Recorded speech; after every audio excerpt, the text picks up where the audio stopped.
Morning all, Thursday the 18th at 8:48 in the morning in the UK. Let's do an update for crypto.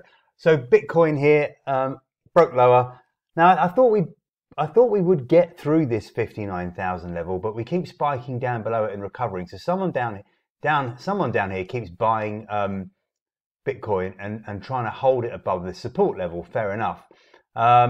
I wouldn't say that that's a particularly bullish candle yesterday. Yes, okay, it's a hammer, so it does show that the market spiked down and closed nearer the high of the day.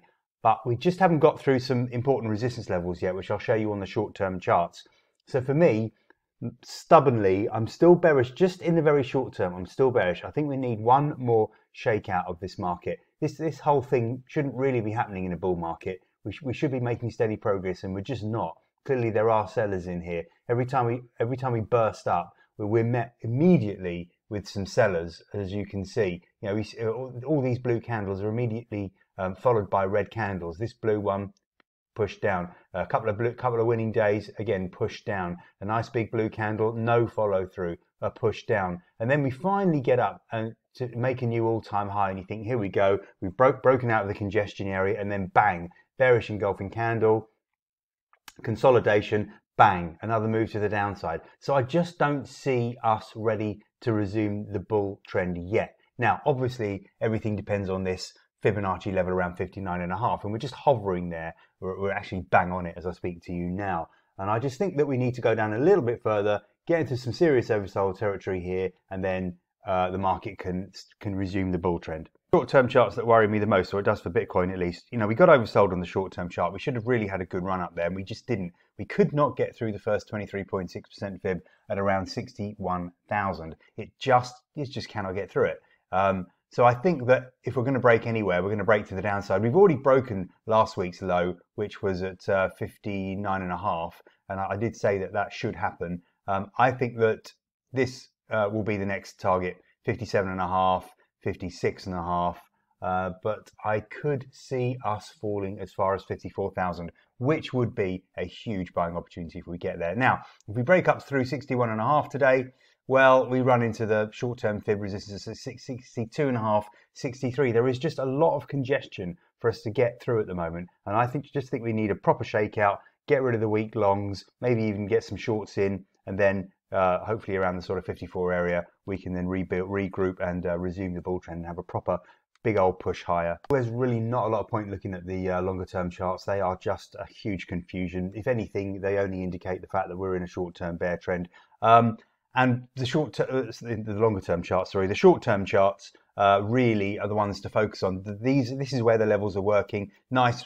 Well, initially this 23.6% fib held very well. We burst through it, and all we did was get to the next fib level at around 116.00 and reject that. And it tied in nicely with previous swing lows here on the short-term chart, just as this does with the 23.6% fib. So the fib levels are really very well defined in Ripple. Now, as I speak to you, we're breaking back below this minor support level. We're back through the 500 period moving average on the 4-hour chart. So this really does look negative. My best guess is that we hold below 111.50 today, and then we head back down towards the lows. Do I see the lows holding? Not really. I think we could certainly drop further.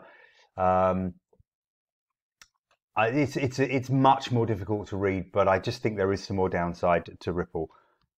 Whilst Ripple, really the chart is a whole load of confusion, I've got to say that Ethereum is much easier to read, in my opinion. Let's put some short-term fib levels on here as well. It really is all fib levels at the moment because the patterns are not clear. The trends are quite clear, but the patterns aren't clear. So I'm really relying on fibs at the moment. And also the moving averages are just not really indicating anything. If you look at the 1-hour chart, they're just all over the place. So I'm not looking at the 1-hour chart. I'm focusing on the 4-hour chart now. Right, as you can see, I've got a lot of longer term fib levels here, which are holding, and so is the 200 period moving average on the 4-hour chart. So I still think there's pressure to the downside. I'm going to show you the daily chart in just a sec. We've rejected that. We should come back down to 40.70, and the big support level for me is at 40.30, 40.10, and I'm going to show you that. I think we're probably going to get there eventually. If you watch my crypto video earlier in the week, you'll already know my thoughts, but the levels are just really working well. Again, the fibs are working well. 43.5.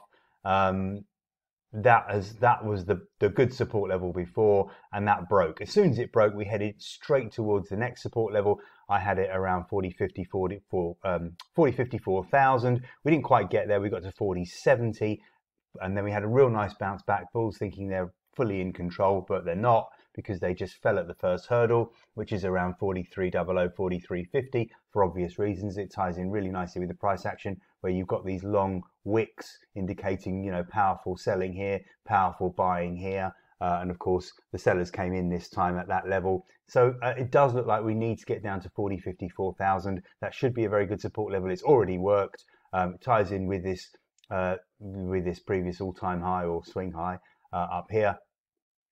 And let's look for a test of that one now that we're rejecting 43,000, 43.50.